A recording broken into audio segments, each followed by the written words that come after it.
dalaga lamang si Hart at lumaki sa isang masaya at simpleng pamilya.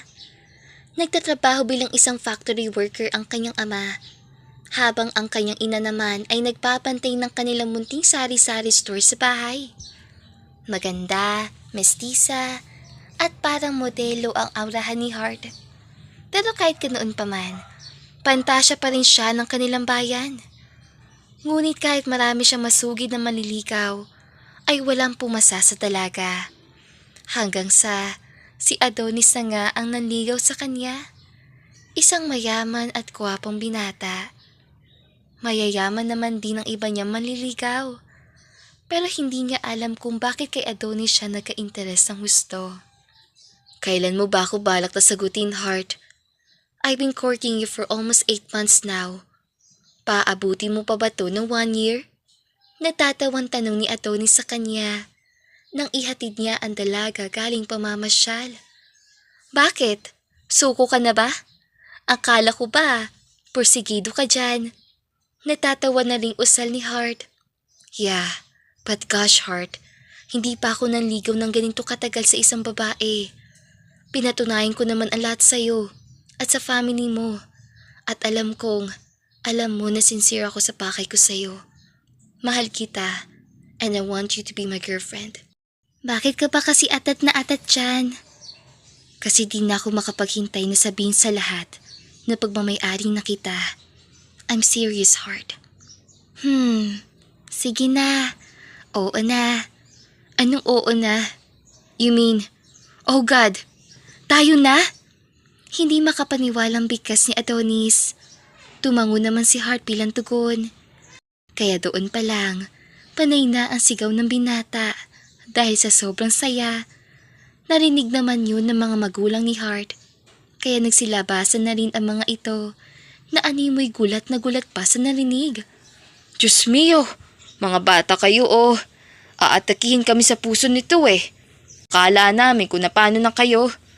Nananelpis sa wika ng ama ni Hart na nooy nakahawak na sa kanyang dibdib. Lumapit naman agad ang dalaga at inalalaya ng ama habang ang kanyang ina naman ay dali-dali na rin kumuha ng tubig sa loob. Sorry pa, eto kasing si Adonis eh. Napakaingay. I'm sorry tito. I'm just so happy that finally, sinagot na po ako ng anak niyo. Masayang wika pa rin ni Adonis. Ay, kaya naman pala. Kung makasigaw ka dyan ay dinaig mo pa ang nanalo sa loto. Nako, ganyan din ako noon. Noong nililigawan ko pa ang mama nito si Hart. Kaya alam kong masayang masaya ka nga. Ganoon ba? Sinagot mo na nga ba itong si Adonis, anak? O siya, kung ganoon, dito ka na maghapunan sa bahay, iho. Alok naman ng ina ni Hart. I love to tita, tito. Pero I need to be home now eh. Dumating kasi ang brother ko kanina. At baka nagtampo nga yun eh, na hindi na ako nakasalubong sa airport. Kaya I promise him na lang na magsasabay kaming lahat sa dinner. Paliwanag naman ni Adonis. Ganoon ba? Saan ba galing ang kapatid mo? Sa Australia po. Doon po kasi siya nag-aaral ng college. And now, he's ready na para pamahalaan ang isa pa naming kumpanya. That's why, he's here na for good. Mabuti naman kung ganoon, iho. O siya, sige, mag-iingat ka na lang ha. Next alok namin, paunlakan mo na dapat, okay? Opo tita, maraming salamat po sa pag-intindi. Ngumiti naman ng mga ito at pumasok na ng bahay. Samantalang ang dalawa ay nagpaiwan na muna sa labas. Aalis ka na? Panimula pa ni Hart. Sa tanong mong yan, parang ayaw ko na umalis eh. Pero I have to. Don't worry. Bawi na lang ako sa susunod ha. Don't worry. Naiintindihan ko naman eh. Sige na, umalis ka na para makaabot ka pa sa hapunan kasabay ang family mo. Pakihay na lang ako sa brother mo ha. Hinalik ka naman agad ni Adonis ang noon na nobya, tsaka nagpaalam na ngang umalis. Pagdating nga ng binata sa kanilang bahay, ay sinalubong agad siya ng kapatid na si Yusef. Si Yusef ay mas bata kay Adonis ang 1 taon. Hindi nagkakalayo ang edad ng dalawa, kaya naman close sila. Kahit pa man nagtagal ng ilang taon si Yusef sa ibang bansa upang doon mag-aral. Yo, what's up favorite child? Biro pa ni Adonis dito sabay fist bump. Loko-loko ka talaga big bro. Until now, yan pa rin talaga ang tawag mo sa akin? Bakit? Totoo naman na. Ikaw naman talaga ang paboritong anak nila mama at dad. Stop that big bro. We're not kids anymore. Nga pala, what took you so long ba? We're all hungry na FYI. Sorry naman. Nasaan ba sila mom at dad? Nasa room si mom. Si dad naman, may kinukuha sa basement. Saan ka ba kasi galing? Hinatid ko lang ang girlfriend ko sa bahay nila. Wow! New word ah. Girlfriend? So, sinagot ka na ng babaeng matagal mo nang nililigawan? Ano nga ulit na pangalan nun? It's hard. Kaya, she's different dude. Niligawan ko siya ng 8 buwan. Imagine, 8 buwan. Gosh, hindi ko pa yan nagagawa sa ibang babae no. For Pete's sake. Obviously. So, seryoso ka talaga sa babaeng yan? Hindi ka na nga ba ang play big bro na kilala ko? Low to kasalan na ba to? I can tell for now. Nagsisimula pa nga lang ako eh. Ikaw naman, masyadong atat. Oo naman no. I just want what's best for you. And knowing na napabago ka nga ng tuluyan ng heart na yan, I can't wait but to see both of you happy. Now let's go na. At tawagin mo na si mom. And I'll call dad na rin sa baba para makakain na tayo. At iyon na nga ang kanilang ginawa, kaya nagpatuloy na ang kanilang gabi. Kinabukasan, maagang nagising si Hart at natapos na din siya maglinis sa loob at sa labas ng kanilang bahay. Maaga ring gumayak ang kanyang ama sa trabaho at sakto namang inutusan siya ng ina na mamili ng paninda sa city, kaya gumayak na rin siya agad. Saglit lamang siya doon dahil hindi naman ganoon kadami ang kanyang mga pinamili. Pagdating nga niya agad sa kanila ay doon na niya kinausap ang ina. Ma, ano kaya kung bumalik na po ako sa trabaho ko sa bangko? Or kung hindi na po ako tanggapin doon, naghahanap na lang po ako ng iba pang pag-a-applyan. Anak, mas mabuting nandito ka muna dahil wala akong ibang kasama dito. Alam mo naman ang sitwasyon ko, diba? Kung hindi ka pa umuwi noon ng maaga ay baka nasimlayan na ako. Tinutukoy ng ginang ay ang araw na nahirapan siyang huminga. Mabuti na lamang at maagang umuwi si Hart galing sa bangko. Kaya naisugod agad siya sa ospital. Yun na din ang dahilan kung bakit lumiban si Hart ang 2 linggo sa trabaho. Pero ang 2 linggo ngang iyon ay umabot na ng 3 buwan. Kaya hindi na rin siya sigurado kung makakapasok pa siyang muli sa dating ang pinagtatrabahuhan. Pero ma, ang laki na po ng bills natin dito. Patuloy din ang pagmahal ng mga bilihin. Hindi naman po sasapat ang sahod ni Papa eh. Pati na rin itong maliit na kinikita natin dito sa tindahan. Anak, kinakaya pa naman namin ng Papa mo. Alam kong atat ka nang makatulong ulit sa amin. Pero kaya pa naman namin eh. Magsasabi na lang ako sa iyo ha? Magsasalita pa sana si Hart pero hindi na nga natuloy na maninig niya ang paghinto ng kotse mula sa labas ng kanilang gate. Kaya tinignan niya agad yon. Nang malaman niyang kotse yun ni Adonis, ay sinalubong niya naman ito agad. Oh, nandito ka yata. Bakit hindi ka man lang nagsabi? Kulat pang tanong ni Hart sa nobyo. I'm sorry love, hindi na ako nagkaroon ng time para mag-text sa'yo ah. Madalian kasi eh, tas galing pa akong work.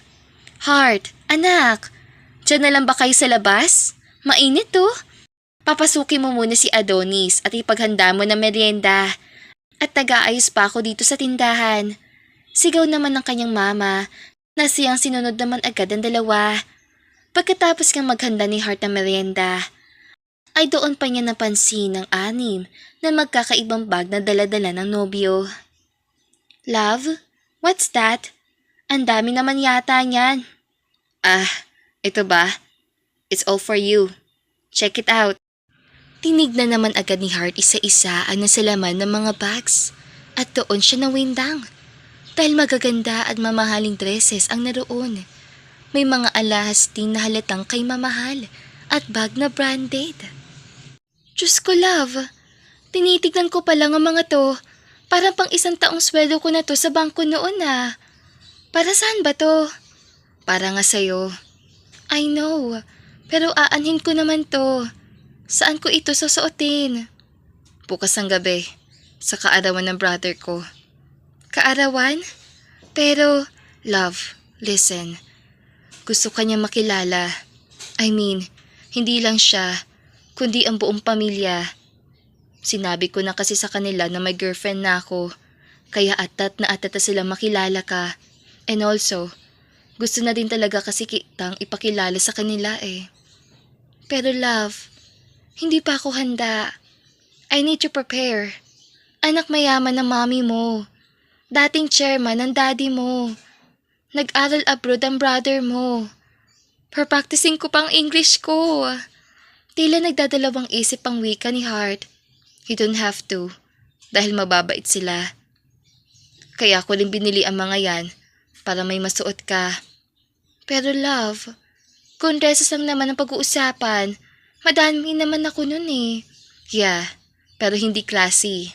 I mean, wala namang masama doon pero mas perfect sa'yo ang dress na yan, especially ang bag. Pero sabi mo nga diba, mababait naman sila. Why do I have to look expensive? Love, please understand. Sina mom and dad na ang kaharap mo. And I want you to be prepared.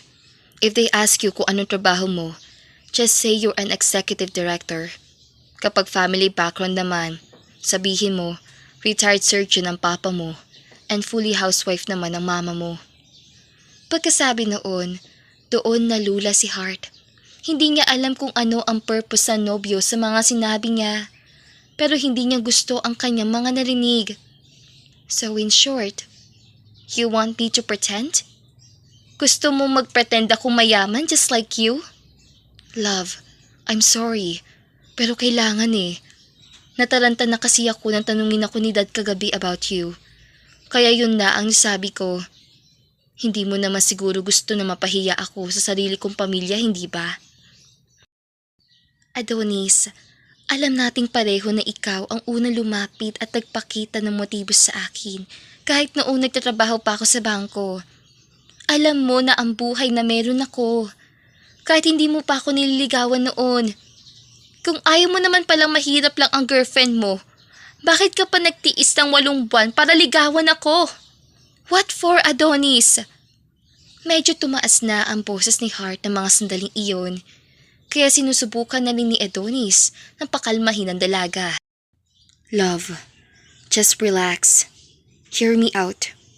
Ayoko. Ayoko sa ideya mo. Ayaw ko magpanggap dahil parang sinasabi ko na rin na ikinakahiya ko ang trabaho ng mga magulang ko. Love, kahit ngayon lang, promise, I'll tell them the truth and I'll fix this as soon as possible. Sumama ka lang sa akin bukas and go with the plan. Umalis ka na lang muna, Adonis. Pag-iisipan ko pa. Walang ganang usal ng dalaga. I'll respect that, love, pero sana pumayag ka. Aalis na ako. Just tell tita na nauna na ako. I'll give you some time to take muna. I love you. Wika nito at hinalikan pa ang nobya sa pisngi bago tuluyang umalis. Ang naiwang si Hart naman ay doon na nga nakuyom ang kamao. Hindi niya maipaliwanag ang inis na nadarama niya para kay Adonis. Ngunit hindi lingid sa kaalaman niya. Narinig pala ng kanyang ina ang napag-usapan nila ni Adonis kanina. Kaya naman na mapansin niyang wala sa mood ang anak, ay naupo na siya sa tabi nito. Oh, nakaalis na pala si Adonis, anak. Bakit hindi niya man lang nagalaw ang merienda na ginawa mo? Busog pa po siguro siya, ma. Narinig ko ang pag-uusap ninyo. Pasensya na kung nakiusyoso ako. Nauhaw kasi ako kaya naisipan kong kumuha ng tubig sa ref, pero hindi ko na nga muna nagawa dahil tumaas na ang boses mo. I can't believe him, ma. Simula't simula, alam niyang ganito na tayo, na hindi ako anak ng Don at Tonya. Para saan pa't nagpakahirap siyang ligawan ako ng 8 buwan, kung hindi naman pala siya proud na ako ang naging girlfriend niya. Proud siya sa'yo, anak. Hindi lang siguro niya maati na ipakilala ka na anak lang ng isang factory worker at tindera ng munting sari-sari store. Pero bakit ma? Dahil mayaman sila anak. Maybe ayaw ng mommy o ng daddy niya na magsettle lang si Adonis sa babaeng walang magandang family background. Kung ganyan kasi anak, hindi kayo magiging masaya.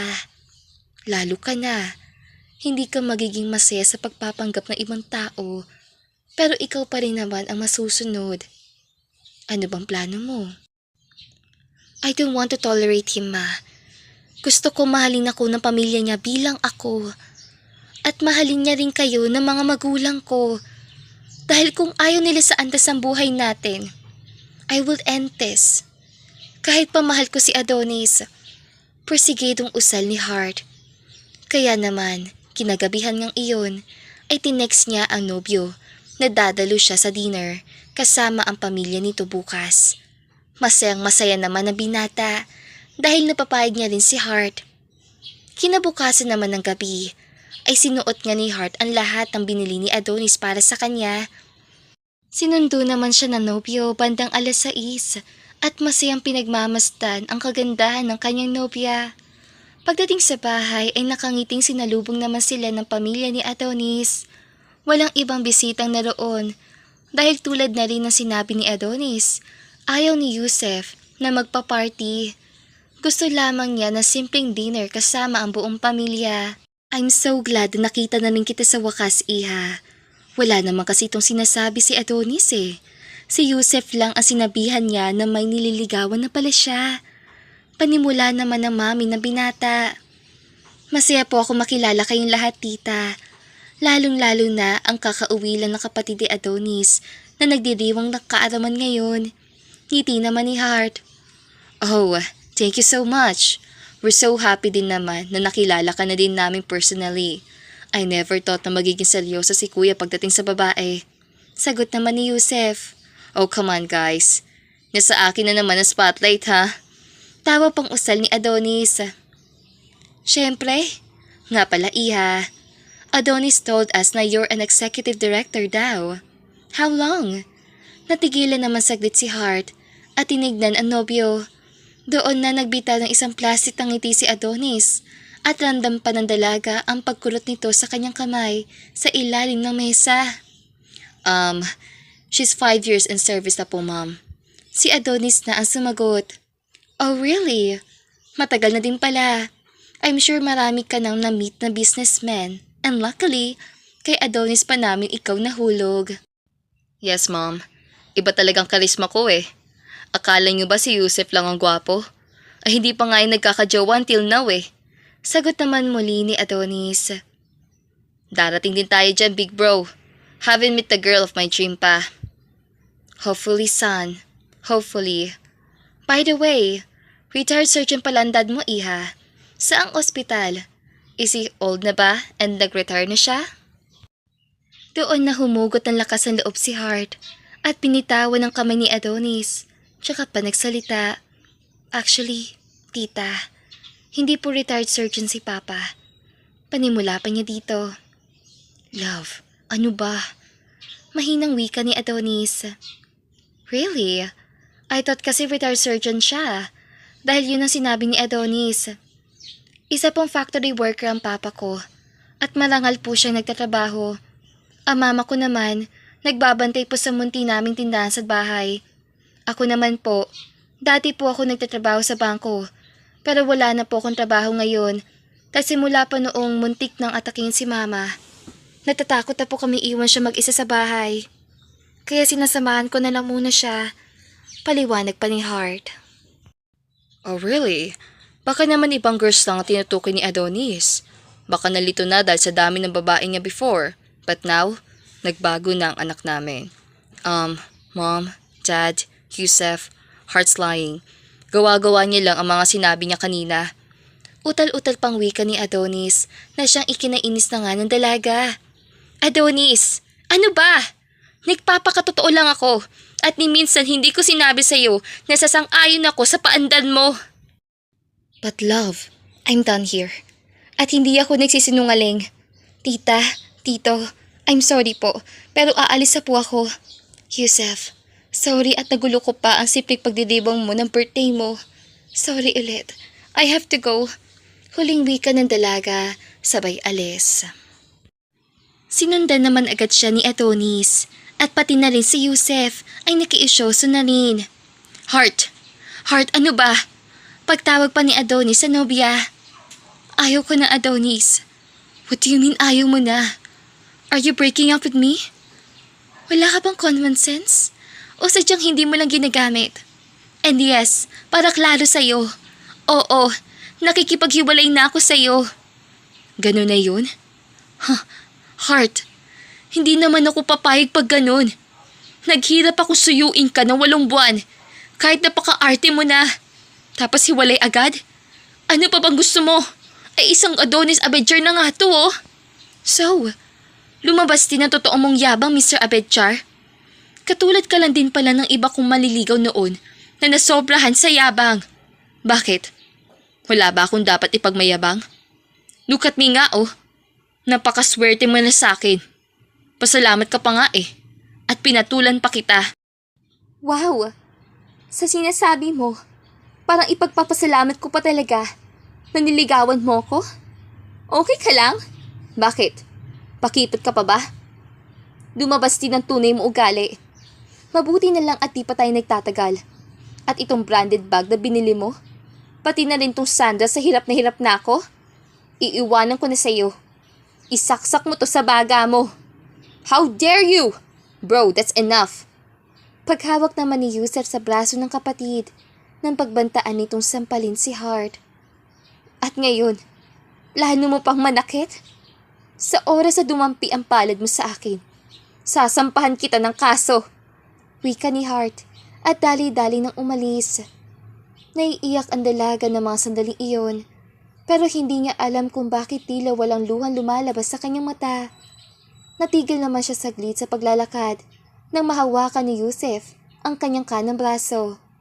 Just wait for me here at ihahatid na kita sa inyo. Masyado nang madilim at walang nagdadaang sasakyan dito. Wag na. Kaya ko ng sarili ko lumabas sa subdivision na to na mag-isa. Doon ka na lang at pakalmahin mo ang kuya mong mayabang. Look, I know may issue kayong dalawa ni kuya. Pero labas na muna ako doon. Hindi ko rin siya papanigan kasing maling-mali siya kahit papamilya kami. Isa pa, napaka-improper kung pababayaan lang kitang umalis mag-isa knowing babae ka pa. Sige na, pumayag ka na. Please. At wala na nga nagawa pa si Heart kundi ang tumango. Ramdam niya naman kasing sensero ang binata at hindi kagaya ng kapatid itong may pag-aalinlangan pa siya. Kung sana'y natunugan niya agad ang tunay nitong ugali, hindi sana niya ito sinagot at hindi niya nalang ito minahal. Paglabas naman ng kotse ni Yusef, ay sumakay na rin siya agad sa front seat at tahimik lang na tinutuon ang atensyon sa labas. Nakapaa ka pa. May shoes ako dito. Wear it muna temporary dahil malamig. Pagpasag ni Yusef sa katahimikan. Wag na. Kaya ko naman tiisin ang lamig eh. Ang hindi ko lang kaya ay yung tinatakpan ni Adonis ang buhay na meron kami. Napansin ko nga rin kanina na siya na ang panay sagot sa tanong ni Mom at Dad. I'm sorry for Kuya's behavior lately ha. Pero about kina Mom at Dad, wala namang issue sa kanila yun eh. Hindi sila matapobre tulad ng nasa isip mo. Hindi naman pala eh. Pero bakit ganoon na lang kung maka-arte ang kuya mo? I don't have any idea either. Pero sa pagkakaalam ko, maybe ayaw ni kuya na isang kagaya mo ang nagpabago sa kanya. Well, hindi naman nagpagbago talaga. Dahil hindi naman pala siya nagbago. Maybe niligawan ka lang niya dahil maganda ka. And at the end of the day, gusto niya magpanggap ka bilang ibang tao. Sana pala hindi ko na lang siya minahal. So, you love him? Oo naman no. Hindi ko naman sasagutin yun kung wala ako nararamdaman doon eh. Tsaka, siya ang first boyfriend ko. Kaya napakasakit para sa akin to. But maybe, blessings in disguise na din siguro to. Dahil nakilala ko agad ng maaga ang tunay niyang pagkatao. Hindi na umimik si Yusef. Pagkus ay pinagpatuloy niya na lamang ang pagmamaneho para makauwi na ang dalaga agad. Pagdating nila, pinahintay muna siya ni Hart sa labas at doon nagbihis agad ang dalaga at pinasok sa bag ang damit na sinuot niya kanina tsaka lumabas muli para ibigay yun kay Yusef. Wait, what's this? Yan yung damit na sinuot ko kanina. Galing din niya sa kuya mo. Baka kasi singilin niya ako dyan. Mahal pa naman yan, kaya isasauli ko na lang. Doon na nga natawa si Yusef na siyang kinakunuot naman na noon ng dalaga. Tinatawa-tawa mo dyan. Umalis ka na at mag-e-emote pa ako sa room ko. Wala naman. Naiinis kasi ako kay kuya. Naaawa ako sa'yo. And at the same time, natatawa. Pero makakarating to sa kanya. Pumasok ka na sa loob para makapag-emote ka na. Tukso pa nito. Che! Irap naman ni Hart. Tsaka tuluyan na ngang pumasok sa loob. Ang naiwang si Yusef naman ay natawa pa rin dahil sa inasta ng dalaga. Nang makita niya nagsarado na nga na pinto si Hart, ay doon na rin siya sumakay sa kanyang kotse at kumayak na pauwi. Pagdating ay nakita niya naman na nagyuyosi ang kapatid sa may veranda. Kaya doon na niya ito nilapitan at agad na kinuha ang yosi at itinapon. Akala ko ba nag-quit ka na dito, big bro? Why all of a sudden? Bumalik ka na naman agad sa bisyo mo. Kung makapanemon ka, ay parang ikaw ang mas matanda sa ating dalawa. Bakit? Bawal na ba ako magpayo sa'yo? 1 taon lang naman natanda mo sa akin Besides, I'm your brother. At kahit noon pa man, nagpapayuhan na tayo. What now? Kumusta naman ang babaeng hinatid mo? Safe ba? Hindi ko alam kung nangaasar yung tono mo o concern ka kay Hart. Here, isasauli niya na lang daw ang mga binili mo for her. At baka singilin mo pa siya. Give that to Manang. Ipasunog mo sa kanya. Wala namang halaga yan Kuya, tell me honestly minahal mo ba talaga si Hart? Bakit parang mas may alam ka pa sa buhay ko, Yusef? Of course I love her. But not that big. Siyempre nathrill ako sa kanya. Hindi kasi siya katulad ng mga babaeng naging flings ko noon na isang tingin ko pa lang, bumibigay na agad. Siya, napakapakipot, napakaarte. Pinapatagal pa, sasagutin niya rin naman pala ako. Pero bakit gusto mo pa siya magpretend na mayaman? Alam naman nating walang issue ang parents natin about sa antas ng babaeng mamahalin natin, right? Are you even for real, dude? Siyempre, sobrang ganda ni Hart. At gusto ko din siyang ipagyabang sa mga kaibigan ko. Ayaw ko naman na kantsawan nila ako dahil sa isang babaeng nagtatrabaho lang sa bangko ang nagpahintay sa akin ng 8 months. Nag-usap na kami ni Hart Nasaglit lang siya magpapanggap pero hindi siya nakinig. Pero bakit saglit lang, kuya? Of course. Ano pa nga ba? Ako ang first guy nun, dude. At wala pa yung experience sa kama. Siyempre naman, no? It's my pleasure na paranasin siya ng langit. And after that, hihiwalay mo siya kagaya ng mga babae mo before? Ano pa nga ba? Yan lang naman ang rules sa mga babae. Parausan lang. At doon na nga nag-init ang tenga ni Yusef at agad na nasuntok ang kapatid. Walang yaka! What was that, Dahil yun sa pagiging estupido mo, kuya. So you're calling me now stupid? Ano pa nga ba? Nakikipag-date ka lang for sex? What were you thinking? Baka nakakalimutan mo na babae ang ina natin. Alam mo, and that excludes mom. Gago ka ba? Doon na nga mas nagkainitan pa ang dalawa at nagpalitan na suntok. Dali-dali naman ding nagtungo sa gawin nila ang kanilang mommy at daddy. At doon na nagsisigaw ang Donya. Yusef! Adonis! Ano ba? Magsitigil nga kayo?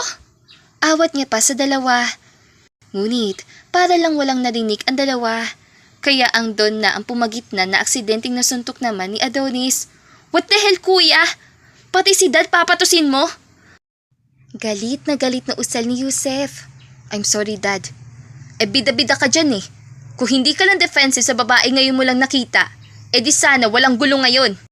Lower down your voice, both of you. Marinig ko pa kayo isang beses at tatanggalin ko kayo sa kumpanya ko. Sigaw na rin nandun. Kumalma naman agad ang dalawa, kaya doon na sila kinausap ng Donya. Diyos ko mga anak, ano bang nangyayari sa gabing to? Dapat nga masaya tayo dahil kababalik lang ni Yusef. At ngayon lang ulit siya nag-celebrate ang birthday na magkakasama tayo. Adonis, anak, ano bang nangyayari? Naiiyak ng wika ng Donya. Yung favorite child niyo, mom. Masyadong pabida. Concern na concern kay Hart. Kuya, kahit sino magiging concern sa kanya. Naririnig mo bang sinasabi mo? Dinate mo lang siya para makuha ang gusto mo. Are you even for real? Sa sinabi mo palang kanina, ay parang nakalimutan mo na rin respetuhin ang ina natin. Change your habits na before it's too late. Di ikaw na magaling. Ikaw naman talaga Ikaw na nga ang paborito. Ikaw ang matalino. Ikaw ang mas gwapo. Di ikaw na. Naman. Dahil hindi ako minsan naging sakit sa ulo. Ikaw ba? Ano bang role mo sa pamilyang to? That's enough. Kayong dalawa. Parehas kong i-freeze ang mga accounts at cards ninyo for the whole week. Hanggang walang nagpapakumbaba sa inyo. Period. Huling wika naman nandun. Tsaka tuluyan na nga iniwan ng tatlo. Kinabukasan naman. Magang-maga ang dalawang mata ni Hart dahil sa kaiiyak. Hindi niya naman kasi may iwasang hindi maglabas ng luha kay Adonis dahil sa tinagal na buwan na panunuyo nito sa kanya ay napamahal na siya dito. Pero ang hindi niya pala alam na iba pala ang intensyon nito sa kanya. Natigil naman siya sa pag-iisip at agad na nagtalukbong ng kumot nang buksan ng kanyang ina ang pintuan ng kanyang silid. Nak, nakaalis na ang papa mo't lahat-lahat pero hindi ka pa rin bumabangon dyan. Lalamig ng pagkain mo dun sa baba. Susunod na lamang po ako, ma. Umiiyak ka pa rin ba nang dahil sa nangyari kagabi? Magaba ang mata mo, kaya ka nakatalukbong dyan? Doon na nga inalis si Hart ang kumot at naupo na rin sa kanyang kama. Sorry, ma. Sabi ko hindi ako iiyak Pero hindi ko lang po talaga mapigilan. Lalo pat, napalapit na sa ating lahat si Adonis. Maski ako man ay ganoon din ang nararamdaman. Nasabi ko na rin sa papa mo ang lahat. At maski siya, inis na inis din kay Adonis. Hayaan mo na lang muna siya, anak. Karma na ang bahala sa kanya. Hindi na rin siya makakapunta dito sa bahay. Akala ko pa naman, fairy tale na ang love life ko. Hindi pa rin pala. Mas mayadong usal pa nito. Hayaan mo na. Darating din ang Prince Charming mo. Hindi yung fake. O siya, sige na. Bumaba ka na doon at huwag mo nang isipin si Adonis masyado. Tumango naman si Hart at ipinagpatuloy na lamang ang kanyang araw na hindi masyadong iniisip ang dating nobyo. Nagdaan pa nga ang mga araw. At dahil nasa bahay pa rin ng dalaga, ay siya na lamang ang laging napupunta sa city para mag-grocery ng pangkain nila at para na rin sa tindahan. Sakto namang kakatapos lamang niya mamili noon, ay daladala niya ang isang malaking karton ng mga pagkain na lumapit sa kanya ang kapatid ni Adonis na si Yusef. Ako na dyan. I'll carry that for you. Nakangiti pa nitong alok. Teka. Saan mo yung dadalhin? Nandoon na sa kaya no? Tsaka, ako na nga dyan. Kaya ko naman Hindi na sumagot si Yusef. At dinala na dire-diretso ang malaking karton papasok sa kanyang kotse. Let's go! Sigaw pa nito sa dalaga. Ang nagtatakang si Hart naman ay lumapit na lamang din dito. Huy! Akin na nga yan! At uuwi na ako. Exactly. Uuwi ka na. Uuwi na tayo. Hindi ako nakikipagbiruan, okay? So am I. Sa tingin mo ba, nakikipagbiruan din ako sa'yo? Sige na, sumakay ka na para makauwi na tayo. Ako lang. Bahay ko yun, no? At hindi ka pwede doon. Pero, salamat. Irap pa ng dalaga tsaka sumakay na. Pagdating naman, ayak man na sanang kakargahin ni Yusef ang karton papunta sa loob ng bahay nila Hart nang pigilan siya ng dalaga. Hep, saan ka pupunta? Sa loob. Bakit? Saan ko pa ito dadalhin? Wag na. Ako na dyan. Kaya ko na yan.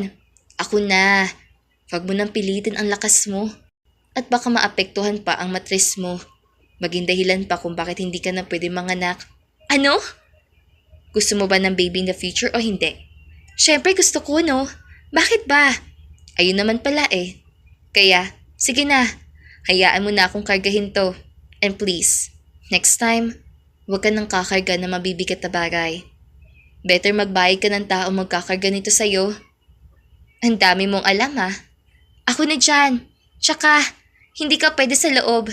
And why? Ban na ang kuya mo dito. Kaya, ganoon ka din. Hey, ang kuya ko lang naman ang gagawa. Not me. Tsaka, we're different. Different ha? Parehas lang naman kayong abedyar. Masyado ka namang judgmental. Sige na, papasok na ako ah. Ngiti pa ng binata na hindi na napigilan ni Hart. Pagpasok naman nito ay nagulat pa ang ina ni Hart. Pero napakross arm lamang ang dalaga hanggang sa magpaalam nga muli ang binata at doon na nagsalita ang ginang. Sino yun, nak? Sino pa nga ba ang nag-iisang kapatid ni Adonis? Si Yusef. Ay, yung kakauwi lang galing Australia? Anong ginagawa nandito? Baka siya ang nahiya sa ginawa ng kuya niya magaling. Kaya ayun, pumabawi. Pero ma, walang ibig sabihin yun ah. Di pa nga ako fully healed sa kuya niya eh. Tapos ang kapatid naman ang susunod ko. Naku, no to another heartbreak na ako. Hindi na sumagot pa ang ginang at nagpatulong na lamang kay Hart na ilagay sa tamang lagayan ang lahat ng kanyang mga pinamili. Sa ibang dako naman, parang nakasanayan na ni Yusef na pumunta ng syudad tuwing Sabado dahil alam niya makikita niya doon si Hart.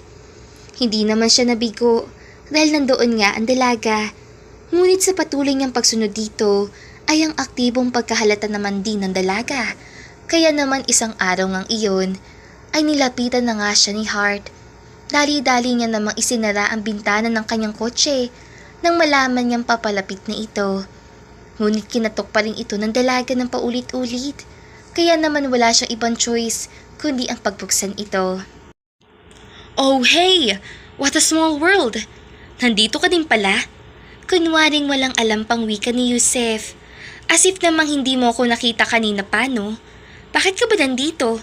Sinusundan mo ba ako? Nakapamewang namang usal ng dalaga. Ano? Ikaw? Sinusundan ko? Hindi ah. Nagkataon lang na nandito ka at nandito din ako. Kakarating ko pa nga lang eh. Sige, ikaw bahala kung ayaw mo magsabi ng totoo. Irap nito sabay alis. Hey, wait! Doon na nga dali-daling bumaba ng kotse si Yusef at sinundan ang dalaga papasok ng malaking store. Oh, ayan ka na naman.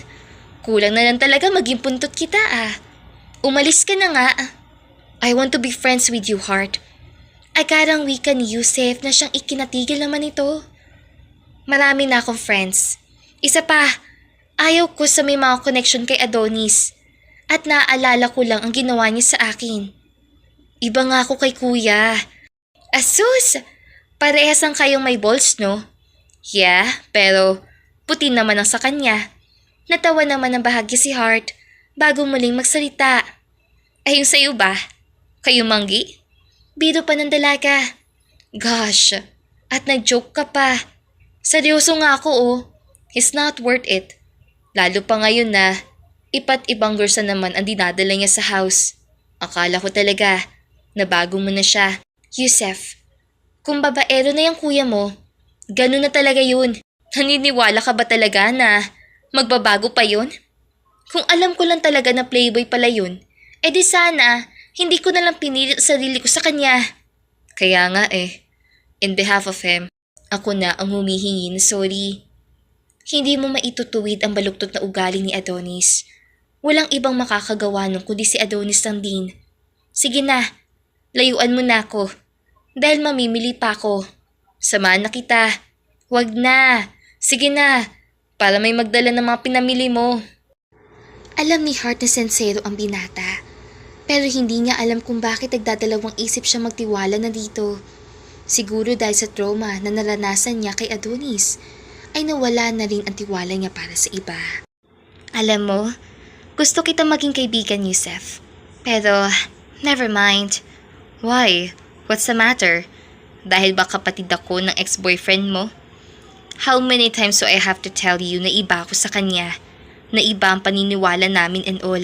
Peking umiti lang si Hart at tinalikuran na ang binata para magsimula na sa pamimili. Nang matapos naman, ay si Yusef na ang nagpresenta na magkarga ng mga pinamili niya at tumiretso na sa kotse nito. Hindi na rin nagawa pang magreklamo ni Hart dahil gusto niya na rin talagang umuwi. Pagdating ay bago makababa ang binata ay hinawakan muna ni Hart ang kanyang balikat at tinignan ng seryoso bago magsalita. Ito na ang huling beses na makikita at ihahatid mo ko sa amin ha. Ayaw na kitang makausap, Yusef. But thank you. Alam kong sincere ka. I just don't want this na maging issue pa sa iba. I hope you understand. But how can I do that? What do you mean? Simple lang naman. Huwag mo na akong i-stalk at huwag mo na akong hanapin. Yun lang. Paano ko sabihin ko sa iyo na mahirap para sa akin ang pinapagawa mo? Bakit naman mahirap? Kung guilty ka lang talaga dahil sa ginawa ng kuya mo, okay na. Kalimutan mo na yun. Kung yun ay madaling kalimutan, ikaw hindi. Pagkasabi nun, doon na natahimik si Hart at agad na napalunok ng marami. Ano? I like you. Hindi noong unang pinakilala ka ni kuya sa amin, but ahead na doon. When kuya told me about you and sent me your photo, I was amazed by your beauty. Simula nun, I can't help myself but look at your photo. Alam kong mali ang nararamdaman ko kasi. Kasi gusto ka ni kuya eh. Kaya I deleted it and stopped thinking of you. And when kuya told me na sinagot mo na siya, magkahalo ang nararamdaman ko. Saya at lungkot. Pero nangingibabaw pa rin ang saya ko. Dahil alam kong napabago mo si kuya. Pero, that night, noong nalaman kong iba ang purpose ni kuya sa'yo, nag-away kami. Nag-away kayo ni Adonis? Yeah, I mean, kahit sino naman sigurong tao na makakarinig nun, magagalit talaga. Sinuntok ko siya at nagsuntukan talaga kami. I'm sorry pero hindi ko lang nagusto ng asal niya. That's the reason din kung bakit sinusundan kita because you deserve more. I deserve more? So meaning, I deserve you? Ganon? Exactly. I like you. At walang biro yan, Hart. Inaamin ni Hart na naantig siya sa ginawang pag-amin ni Yusef, pero sinubukan niya pa rin tumawa ng malakas. Alam mo, magkapatid nga talaga kayo. Parehas kayong punong-puno ng bulaklak ang mga salita. Pero may halong kasinungalingan naman sa kanya. Sa akin wala. Asus! Yan din ang sinabi ni Adonis noong nililigawan niya pa ako.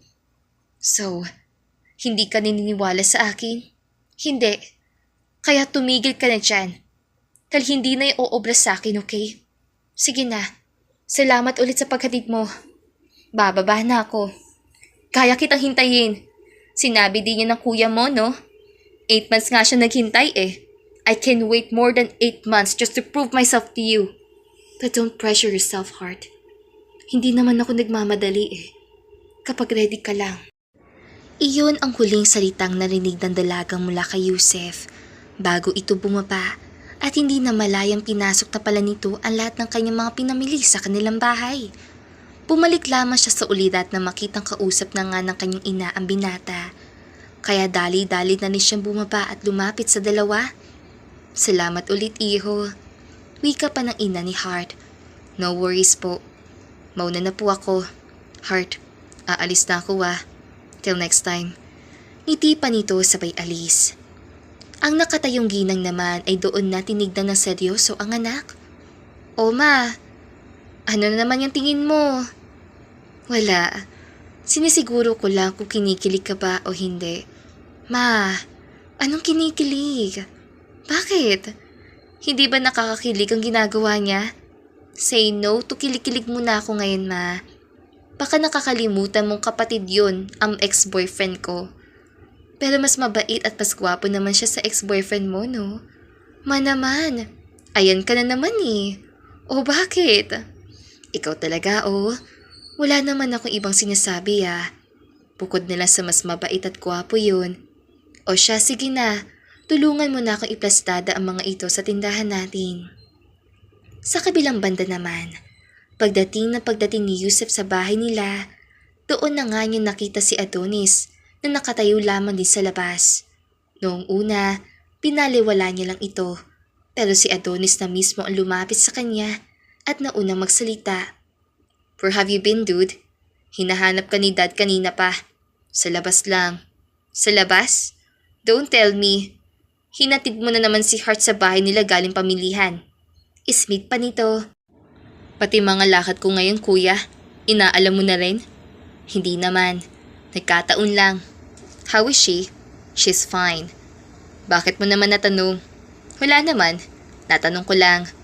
Matagal ko na din kasi siyang hindi nakikita eh. Nakakamiss din palang babaeng yun. You love her? I told you, yes. But not that serious. I feel sorry for what happened. At wala na akong magagawa. Dahil nasabi ko na ang masasakit na salitang yun. So, may plano kang balikan siya? Bawal na ba? Nadidinig mo ba sinasabi mo, kuya? Binastos mo siya. Hindi mo siya nirespeto. And you think babalik pa siya sa'yo? Bakit naman hindi? Or baka ayaw mo lang na magkabalikan kami? Dahil gusto mo rin siyang diskartehan. Do you like her? Paano ko sabihin kung oo? Iba ka rin, no? Magkapatid nga tayo. Dahil parehas tayo ng taste. Pero hindi tayo magkaparehas sa isang bagay, lalong-lalo na sa ugali. You don't deserve her, kuya. So back off. Hindi maitago ni Yusef ang kabang nadarama ng mga sandaling iyon, lalo na noong naisip niyang baka dumiskarting muli ang kuya Adonis niya sa dalaga. Alam niya kasing sa kabila ng 50% hate na nadarama ni Hart para dito, ay ang 50% din na love nito para sa kapatid. Parang wala siyang laban, o sa madaling sabi, wala siyang armas sa gitna ng labanan, at may posibilidad na matalo pa siya nito. Ngunit sa kabila ng negatibong pag-iisip na yun, ay hindi pa rin tumigil si Yusef, lalo pa ngayon na nagsisimula na naman si Adonis na mapalapit kay Hart. Mangyari pa nga'y isang beses ay nagkasabay ang dalawa sa labas ng pamilihan kung saan namimili si Hart. Paglabas naman ng dalaga ay labis ang kanyang pagkagulat nang makita ang magkapatid na para bang inaabangan talaga ang kanyang paglabas. Ako na ang magdadala. Sabay pang wika ng dalaga na unang kinuha ni Adonis ang karton na inago naman agad ni Yusef at doon na nga parang bata ang dalawa na nag-aagawan sa isang candy. Teka nga, ano ba? Galit na buluwas ni Hart na siya nagpatigil sa dalawa. Huwag niyo nga ganyanin ang lagayan at baka masira pa yan. Magsitigil nga kayo. Muli niya pang sambit. Sa akin ka na sumakay, Hart, para makauwi ka na. Alok pa ni Yusef. No, sa akin ka na sumakay at may pag-uusapan tayo. Si Adonis naman ang nagsabi. Hindi, wala. Wala akong pipiliin sa inyong dalawa dahil nagbayad na ako ng taong magkakaganitong pinamili ko. Kaya syupi na. Umalis na kayo sa harap ko. Tabi! Supladang wika ni Hart, tsaka tuluyan na nga iniwan ng dalawa. Simula din noon ay muli siyang tinetext ni Adonis at panay hingi nito ng tawad sa kanya. Sinabi din nito na tsaka pa lamang niya nalaman ang kahalagahan ni Hart nang mawala ito sa kanya. Ngunit hindi naman yung tinutugon ng dalaga dahil kahit kaano pa kasensero si Adonis sa mga pinagsasabi nito, the damage has been done at huli na ang lahat. Siguro, ang maibibigay niya lang ngayon ay ang kanyang pagtatawad. Yun na lang at wala nang iba pa. Habang si Yusef naman ay patuloy pa rin sa pagsusunod-sunod sa kanya. Natatawa pa siya dahil sa tuwing tatarayan niya ito ay bumubuntong hininga lamang ito. Nangyari pa'y pasado 9:00 na nga noon ng gabi nang marinig niya ang pagdating ng kotse ni Yusef at doon lakas loob ang binata na hingin ang permiso ng mga magulang ni Hart para sa kanyang formal na panliligaw. Pumayag naman ang mga ito, kaya nasasalis na ang dalawa at nag-uusap. Ano pa ba kasing ginagawa mo dito, Yusef? Nililigawan ka? Alam ko kasi nag-uusap na naman kayo ni Kuya through phone, kaya alam kong malabo na ang chance ko, but I want to pursue you pa rin. Susuko lang ako, kapag sinabi mo na sa akin na tumigil na ako. Marami naman kasing babae dyan na deserving sa'yo, Yusef. Ginagawa mo pang komplikado ang lahat eh. Alam mo naman na ex ko ang kuya mo. Ano naman ngayon? Bakit? Did you give kuya another chance na ba? Wala no? Siguro, ang maibibigay ko lang sa kuya mo ay ang pagpapatawad. That's it. So, may chance ako? Yun lang naman ang sinabi ko. Hindi ko naman sinabi na may chance ka rin. Bigyan mo lang ako ng chance, Heart. And I will prove myself to you na I'm different from kuya. At kapag napatunayan mo nga na parehas lang kami, hindi na ako ever magpapakita sa'yo. But if mapatunayan ko na magkaiba kami, isa lang ang hiling ko. At ano naman yun? Love me. Seryosong saad ng binata. Inaamin ni Heart na kinilig siya sa simpleng pagsabi nun ni Yusef. At kung hindi nga siya nagkakamali, ay para ng kamatis sa bula ang kanyang muka. Pahaga namang natawa si Yusef nang makitang nagbablush na ang dalaga, kaya doon na niya dali-daling tinakpan ang kanyang muka. May nakakatawa ba ha, Mr. Abedjar? You're blushing kasi eh. And it's kinda cute. Kinikilig ka ba? Nakangiti pang tanong ng binata. This is all your fault. O baka galit ka na naman dyan. Ang hirap mo suyuin ah. Pasalamat ka. Gusto kita eh. Bakit? Nahihirapan ka na di masuyuin ako ha? Sumuko ka na lang. Sinabi ko lang naman na ang hirap mo suyuin ah. Pero hindi ko naman sinabi na ihihinto ko ang pagsuyo ko sa'yo. I will still pursue you kahit pa maghintay ako ng ilang taon sa matamis mong oo. Os! Kaya mo kaya? Bakit hindi natin subukan? At noong gabing iyon nga, ay bukal sa loob ni Heart ang pagbibigay ng tsansa kay Yusef na siyang labis ay kinasaya naman na binata. Naghintay nga ito at porsigido pa rin dumadalaw at tumutulong sa dalaga. Ni minsan din ay hindi niya tinanong o minadali si Heart na sagutin na siya. Hindi gaya ng ginawa ni Adonis sa kanya noon. 2 taon na ang nakalipas at mataas pa rin ang pasensya ni Yusef sa paghihintay sa magiging sagot ng dalaga. Napatunayan na rin ni Heart na sapat na ang mahabang 2 taon na yun para sagutin na ang binata. Kaya naman, nasabihin niya mismo ang matamis niyang oo kay Yusef, ay nagtatatalon nga ito sa saya at kagalakan. Kinongratulate din sila ni Adonis at sinabing isa sa mga biggest regrets niya ang i-take for granted si Heart na ngayon nga ay pag-aari na ng iba. Inaamin niyang nagsisisi siya sa ginawa, pero masaya na rin siya dahil deserve ni Yusef at Heart ang isa't isa. You deserve each other, little dude. Take good care of Heart. At wag na wag mong uulitin ang ginawa ko before. Bilin pa nito sa kapatid. Hindi ko din talaga gagawin yun, kuya. And thank you nga pala. Dahil naging tanga ka noon at naging akin si Heart. I promise to love her with all my heart. At hindi ko siya sasaktan. That's the best thing you could do. Heart, again, I'm sorry and congratulations. Baling naman ito sa dalaga. Thank you, Adonis. Ngiti na rin ni Heart dito. Nang si Yusef at Heart nilang dalawa sa gawing iyon, ay doon na nga agad na niyakap ng binata ang kanyang nobya. I'm so happy, Heart. Tiniming mo din talaga na birthday ko ha. Ito na yata ang pinakamagandang gift na natanggap ko sa kaarawan ko. Thank you so much. You deserve that, yes, Yusef. Never mo sinukuan ang pagtataray ko. And I guess, sapat na ang 2 years na pagpapatunay mo sa iyong sarili. Jeez. Totoo ba talaga to? Tayo na bang talaga? Oo naman. Bakit? Ayaw mo ba? Hindi naman. Naninigurado lang. Yusef, son, iha, halin na kayo sa loob at maghahapunan na. Pagtawag naman sa kanila ng ina ni Yusef. Nasa bahay kasi nila Yusef ang dalaga dahil saktong kaarawan ni Yusef at hiniling nito kay Heart na makadalo siya. Pero ang hindi alam ng binata na sa gabi pa lang iyon ay sasagutin na siya nito ng formal. Nagsabay nga maghapunan ang lahat at doon walang tigil na nagkukwentuhan. Doon na rin nalaman ni Heart na ang daddy pala ni Yusef at Adonis ay dating barkada ang ama ng dalaga noong sila'y nasa high school pa lamang. Kaya naman ni minsan, kahit sila ay umaman ay hindi nila inisip na nasa itaas na sila't nakakaangat. Doon na mas lalong bumilib si Hart sa mag-asawa dahil ngayon, alam niya na kung bakit patuloy pa rin silang binibless ng Panginoon. Yun pala ay dahil down to earth ang mga ito at ni minsan ay hindi iniisip na nasa taas na sila. Nang matapos naman sila maghapunan, ay hinatid na nga ni Yusef ang nobya at pagdating ay doon niya ito muling niyakap na mahigpit. Asus, kung makayakap ka naman dyan ay parang hindi na tayo magkikita ah. Natatawang biro pa ng dalaga. I just don't want this night to end. Parang gusto kong kasama ka nalang buong magdamag eh.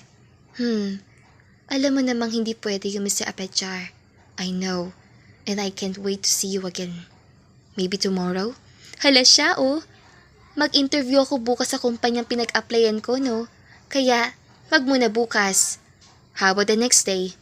Try ko, pero, kahit naman tumanggi ako, pumupunta ka pa rin dito. Sorry, I just can't help it. Sige na, umuwi ka na.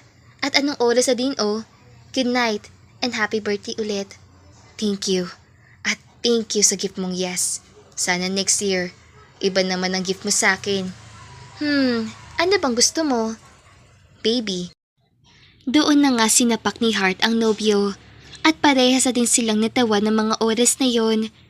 Naging masaya ang relasyon ng dalawa at umabot pa ng hanggang 4 na taon ang kanilang pagiging magkasintahan dahil agad na rin nagpropose si Yusef sa nobya na agara rin namang sinagot ng yes ni Hart. At ngayon nga, ganap na mag-asawa ang dalawa at masaya sa piling ng isa't isa. Kasama na rin ang kanilang dalawang blessings na sina Amara at Ford. At dito na nga po nagtatapos sa magandang istoryang ito. Don't forget to like, share, and subscribe. Hanggang sa muli po. Paalam!